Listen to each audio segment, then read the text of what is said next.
session chair, and I'll introduce our three speakers and panellists shortly. Just a couple of things. One is if you could either put your phones off or on silent, and we'll get underway. To me, this is a really important session, and as part of Fresh Connections, it's great that this is on the program. And as some of you may know, one of the key areas that PMA Australia New Zealand is working on is this whole area of attracting, developing and retaining talent through the Foundation for Industry Talent Workforce, which I'm fortunate enough to chair at the moment. And the thing that really strikes me both here and in New Zealand is just the diversity of opportunities that exist across the produce industry and the diversity of jobs that are available. And I think a good example is Colour Vision Systems, who are the sponsors of this session this morning. Here's a company in Bacchus Marsh, just outside Melbourne, that is a world leader in developing, designing and building packhouse technology for companies in the produce industry around the world. You know, it's something that's completely different to what we traditionally think about the sort of job opportunities that exist. And just another quick example, if I can, is I was fortunate enough with Emma from PMA Australia New Zealand a couple of months ago to man a booth at the University of New South Wales Career Fair. And we had students coming up from all over. And the first thing they said, well, who are you? So we had to explain that. But then, you know, the question was, what are the opportunities that exist in the industry? And so when you ask them, well, what are you studying and what are your interests? In the whole day, there were probably only 2 students where we couldn't think of some potential role for them in this industry. One was an aeronautical engineer, and maybe drone crop dusters might be a thing of the future.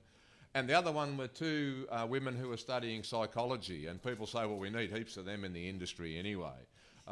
So for me, it just highlighted what the opportunities are. And I think in the 3 speakers that we've got this morning, you'll hear that again. A lot of challenges, but certainly a lot of opportunities.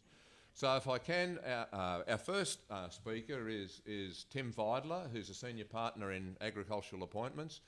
Tim and I have known each other for a few days, and it's great that he's been able to come and present to you this morning, because I've been lucky enough to see his presentation, and it has really got some great messages for all of us.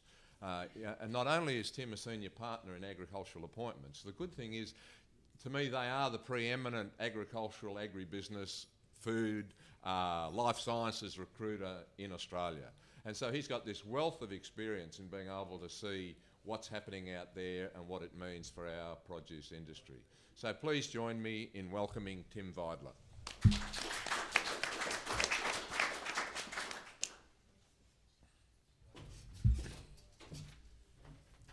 Thank you, John. Welcome, ladies and gentlemen. I'm afraid I posed quite a few questions. I don't have too many answers this morning, but as John says, our industry and of course our emphasis in recruiting is on agribusiness, agriculture, but 20% of our recruits would be in pure horticulture, be that production or processing and marketing.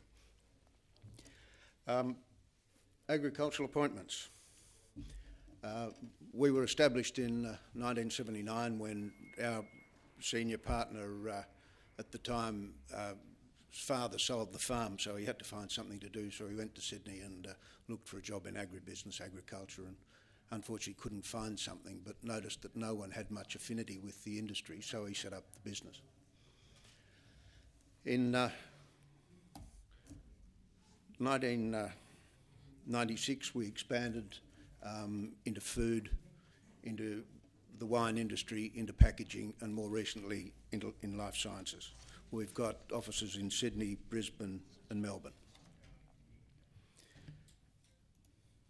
30 years ago, when I started, there were probably 5 or 10% of the people that we had to find had to be formally qualified, be that from a certificate to a PhD. Today, that requirement is about 95%. It's quite extraordinary, the growth. We wonder why. 30 years ago, sitting next to Nellie was a pretty good way to learn your skills in our industry. you wouldn't really know. I remember I was told when I first started work, you just learned it out of a book, you're no use at all. Well, I think that was probably right when I started, but I developed a dose of humility after about a year, and I think I was pretty useful after that. But today, sorry, I should be looking here rather than up there. The science and technology has taken over in the industry, be it agriculture, be it horticulture. Costs are so high, everything has to be right. You might wipe out the crop if you get it wrong. It's important you do it right. About 3 years ago, the Productivity Commission estimated there were about 300,000 jobs in agriculture, about 3% of the national workforce. And there were about 70,000 jobs in horticulture. There were also about 190,000 jobs in food processing. In 2018, this is a speculation by the Productivity Commission, they see the demand being 79,000, the supply being 70,000 in horticulture, a shortfall of 8,000. If the Future Focus figures that were produced by HAL not so very long ago are used, that shortfall won't be 8,000, it'll be 17,000. Now that's an enormous amount of people to make up in our industry, which is becoming increasingly less attractive, unfortunately. The decline in 3 and 4 year agricultural science graduates from 2001 has gone from 850 to 780 in 2006, and the projected graduates this year is about 720. And the enrolments similarly are dropping, so that the speculation is that that figure of 720 will be even less in a couple of years' time. The Productivity Commission, in its survey, worked out that there were about 7% of people in our industry who were academically qualified. Were graduates, in fact. All industries in Australia were represented by about 22% graduates. That means that in 20 years, if the industry, if it maintains its 7%, will need something like 2,200 graduates. Well, we're down to 720 now and we're going backwards. If we go to the industry average, which I guess is unlikely, we'll need 7,000 graduates. Now, I don't know where they're coming from. Various surveys have been done over the years about graduates and what they see as their role in life, what employers want from them. But the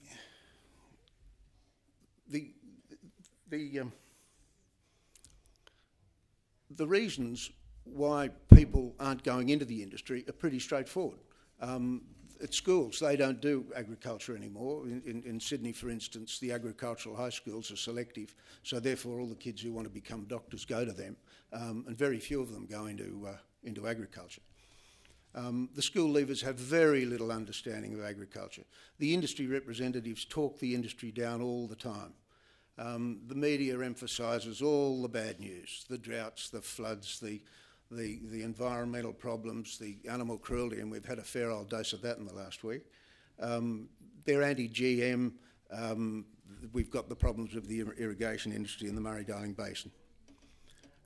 That's pretty hard for people, really. Interestingly, the industry and students have a quite different perception of what's required. Students see hands-on experience as being quite important. Business doesn't see that at all. Global knowledge, students see as important. Industry, conversely. On the other hand, students aren't very procedurally orientated, but the corporates want people who'll follow the rules.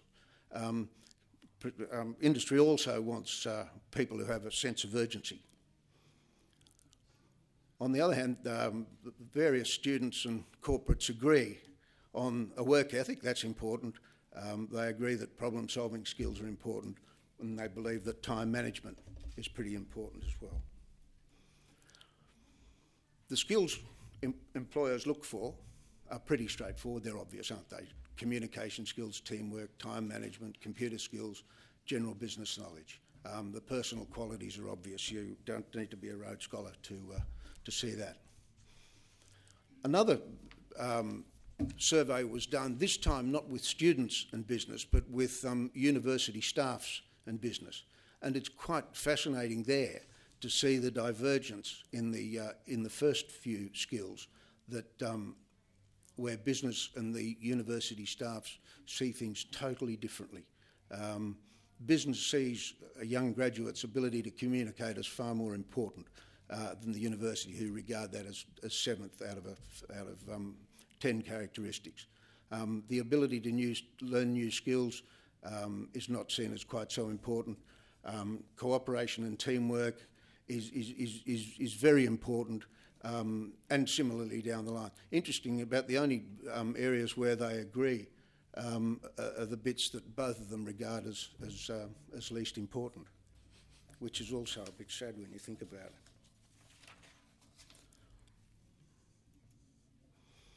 Why are people leaving the industry? The number one reason that was given in a survey by the Department of Education, Science and Training a couple of years ago was remuneration, lack of career path, poor working conditions, the image of the industry. Well, that's interesting, isn't it, when we've got our industry leaders talking it down all the time.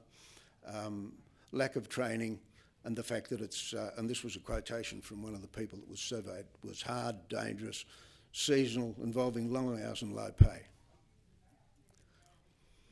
But it's not like that, really. Today it's different. The environmental challenge has been addressed. There's significant investment in research. It's a pity that's tailed off a bit recently, but it's still meant higher productivity. Its production is far more sustainable these days. Horticulture is a high-tech industry. It's more mechanised than it ever was, and it's business focused. And as the Austrade people say, we lead the world in clean, green food production. So why do employers leave? We've heard the anecdotal stuff from the government, but for Crop Life magazine recently in the United States, 89% of the employers believed that their staff were leaving for more dough. In fact, of the 19 reasons given, the top 6 were limited career growth, lack of respect or support from the supervisor, and only 12% of the people interviewed wanted more dough. They were after higher money. 10% said duties weren't challenging, 9% supervisors' lack of leadership skills, and 6% for better workout. Of the remaining 13 reasons, the supervisor's actions or inactions played a part in 8. In other words, over 75% of these people who left because of poor supervision. The other lesser of the remaining 13 were lack of recognition, favouritism by the supervisor, supervisors' poor employee relations, supervisors' incompetence, they didn't trust or support the leadership, and 1% thought it was the supervisor's lack of technical skills. Now, that's a terrible indictment of the leaders in our industry.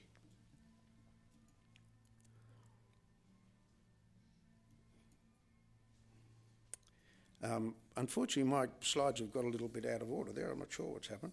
I'll just go back a sec.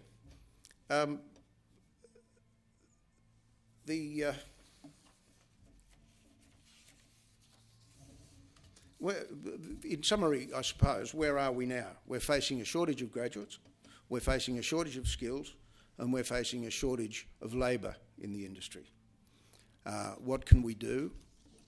I believe we need to stop the gloom and doom. I believe we have to stop our industry leaders from telling everyone how crooked it is.